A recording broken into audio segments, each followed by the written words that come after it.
Hey everyone, Brendan Snyder here. How are you? Thanks so much for joining me and welcome to a special review for the brand new Skid Row Live in London album. It is their first full-length live album. They did have a live EP that came out in Japan originally called Subhuman Beings on Tour. It's got 6 live tracks on it. This one, of course, being with Sebastian Bach, and you can get it as part of the Atlantic Years package. But this release, Live in London, first full-length live album. Digitally released on September 20th of 2024. Physical release seems to have been pushed back. I know I reached out to my local record store. They don't have it. Amazon doesn't have it. So not entirely sure when we're going to get the CD and LP. I hope it's really soon. But right now, you can go stream it, which is why I'm going to be doing this review here. We'll dive into that in just a bit. But before we start, if you're new to my channel and haven't already hit the subscribe button, please do. Also leave a comment, hit like, all those things help support my channel. I'd greatly appreciate it. And of course, as an added bonus, if you turn on notifications, you'll never miss an episode and stay up to date on really cool things just like this with a review for the brand new Skid Row Live in London album. All right, so we're going to kick off with a bit of history here. I always like to give you some context. It really kind of sets the stage for things, sort of explains where we're going and what it is I'm talking about with whatever album I'm reviewing, in this case, Live in London. So, New Jersey-based band that formed in 1986, which means they've been around 38 years, still comprised of 3 original members. We've got Dave Sabo on guitar, Rachel Bolan on bass, and Scotty Hill on guitar. And Dave Sabo, being a childhood friend of John Bon Jovi, he actually once played in Bon Jovi as their lead guitarist back in 1983. And John would factor in again, helping to get Skid Row signed. Now, Sebastian Bach, he didn't actually factor in until right before the debut album, self-titled release that came out in 1989 and was a huge success, going on to sell 5 million copies. Their follow-up album, Slave to the Grind, came out in 1991. It was actually the first metal album to debut at #1 on the Billboard 200 album charts in the US. And it too would go on and be very successful, selling 2 million copies in the US. Then they followed it up with an EP called B-Sides Ourselves, which was kind of an interesting thing. 5 cover songs on here. And then their final album with Sebastian Bach would be Subhuman Race from 1995. And so by this point here, the glam metal movement is over. And of course, it didn't fare all that well. Definitely not like the first 2 albums anyways. And the band would break up in 1996. So they reformed not that long later, basically about 3 years later in 99, with new frontman, Johnny Solinger taking over. And they first went out on tour with Kiss in 99 and ultimately would release the fantastic album Thick Skin. He would spend 16 years with the band in all, releasing 2 studio albums and 2 EPs with the band. Next up, they added TNT vocalist Tony Harnell, but he didn't last very long, I think basically about a year, and he didn't record an album with them.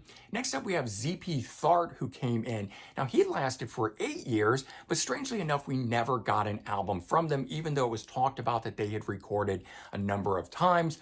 One day I hopefully would like to hear some of those recordings, but no albums released overall. And then finally, in 2022, Eric Grönwall joins the band, coming in from the band H.E.A.T, and they released their 7th full-length studio album, The Gang's All Here, which, to big fanfare at the time, it's a killer album. I have done a full review of this, and I'm going to leave a link in the description to it if you want to check it out. But unfortunately, he's already left the band as well, which makes releasing this live album here, in my opinion, a little bit questionable and kind of strange, although I know Skid Row has said they're doing it to celebrate their time with Eric. And of course, it was already recorded, so why not put it out? I do get all of that, but once the singer's out, I kind of question it. Anyways, we are talking here about Live in London. So it is a single disc live album. It's a CD and DVD, so 2 discs, but single CD. And I actually really like that. I'm a fan of single disc live albums. It kind of cuts out all the filler and stuff. So 16 tracks on here, clocking in at 74 minutes, the full length of time you can get basically on a CD. And it was recorded in 2023, so it's current, and featuring the lineup: Dave Sabo, Rachel Bolan, Scotty Hill, Rob Hammersmith on drums, and then, as I mentioned, Eric Grönwall on vocals, but he is no longer there. So let's talk about the positive aspects of this album itself. First and foremost, Eric Grönwall sounds great with the band. If you, for whatever reason, hadn't checked this out and didn't, know how he sounded, check out the live album. But I mean, he's fantastic from the studio album, and of course shows just how great he was as a live frontman. I think he was a perfect fit for the band, which in my opinion makes it all the much sadder that he's no longer with the band. He's probably the most or closest sounding to Sebastian Bach of all the singers that they have had. And I think he definitely helped bridge that gap for all the people that really wanted Sebastian Bach. Having Eric in the lineup really kind of helped quell those calls for Sebastian to come back, because as soon as Eric steps down, what happens? Everyone's screaming for Sebastian to come back. Yeah, so unfortunately, Eric not with the band anymore, but we have this fantastic live album, and the band itself sounds absolutely fantastic as well. The songs, the musical aspect of these things is very tight. It's well played. The quality of the live recording is also excellent in here. Minimal crowd noise throughout. It doesn't overpower. That's always a big thing for me, at least, in live recordings is where does the crowd noise sit within it? Is it overpower? In between when songs are, getting ready to start and the singer might be talking, does the crowd noise take over? Does it distract? In this case, I would say no, it does not. We could definitely get to hear Eric talking in between the songs, and he doesn't do it too long, so we kind of keep the flow and the energy and the pace moving on, which throughout the whole album really does have very high energy. They keep it going, maintain it all the way throughout, even when they hit on ballads or things like that. They somehow maintain a super high energy level. I think a lot of that has to do with the personality and character of Eric Grönwall coming through in the live recording. But on this one here, it's like I said, it's got no filler on it. It's 16 tracks. There's no long intros to this thing. You don't have to fast forward through or past any of those parts. There's no guitar solo, drum solos, things like that on it. So it is a really solid, powerhouse live album from start to finish on it. But there are some negative aspects to it. And now these don't overly detract from it, but these are my sort of cons. We talked about the pros on this, and I do want to point this out because I am kind of surprised by some of this stuff on here. And so the main thing being, there's no deep cuts on here. So overall song selection, no deep cuts, no rarities, no unreleased tracks, no rare covers of any kind, nothing like that on it. The songs themselves are pulled from only 3 albums. We've got, let's see, 6 songs from the debut album in '89. We've got another 6 songs from Slave to the Grind, 1991. We've got 1 track off of their covers EP, which I was surprised that they would include in here, Psychotherapy, which is the Ramones cover. And it was a music video. It was a single released at the time. So, okay, I suppose.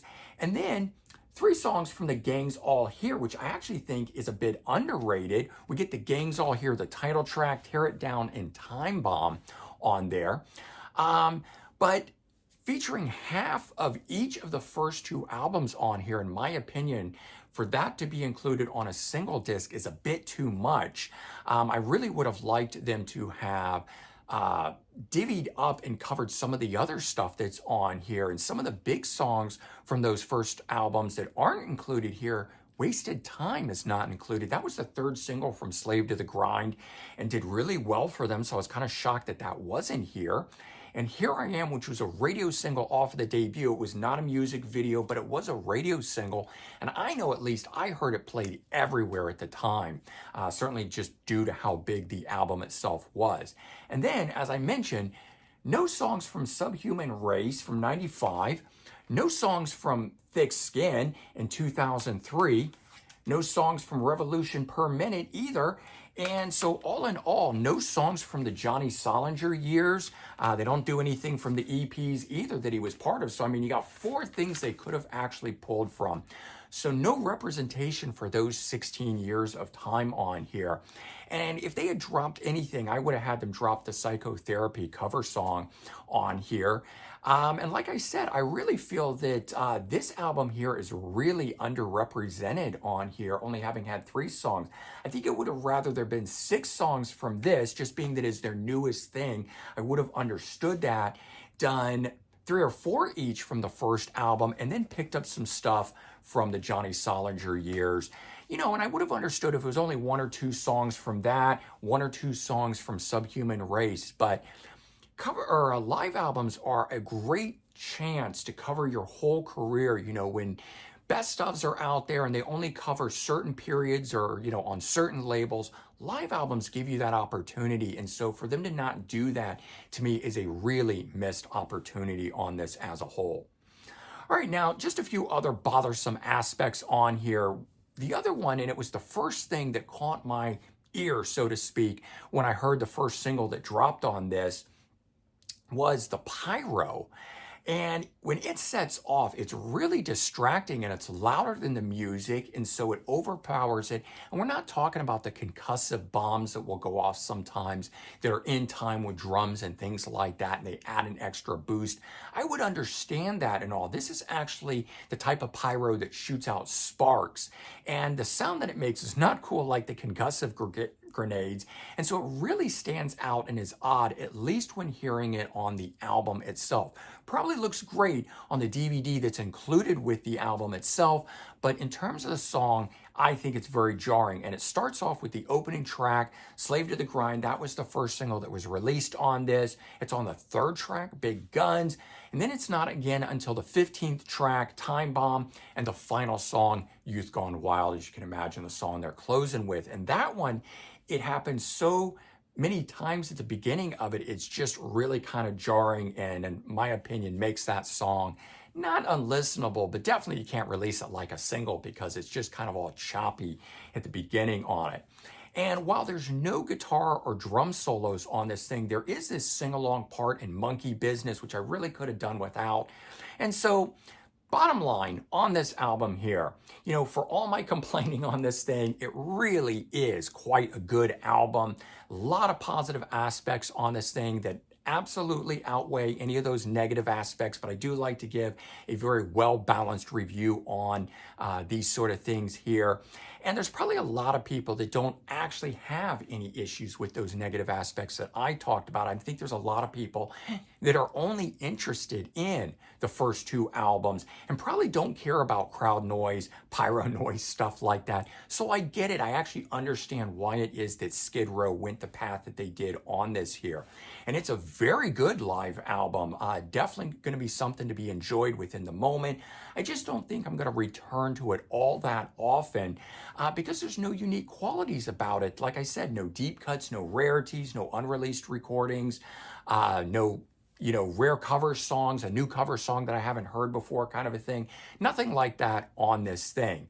But again, as I said, probably most people don't care about stuff like that. So still, I rank this thing very high. I think it is simply great due to the quality of recording on this, the intensity, the energy throughout it is par none. It's excellent. And, you know, at least we finally have a live full-length album from Skid Row. It only took 38 years for it to happen. All right, so there you go. That is my review of the brand new Skid Row Live in London album. Certainly, I've done a full review of the debut with Eric Gronwall, but the new album that was with Eric Gronwall. And if you're interested in that, I'm going to leave a link in the description. You can check that out too. All right, everyone, let me know your thoughts on this album. Take care, and we'll talk real soon. Bye-bye.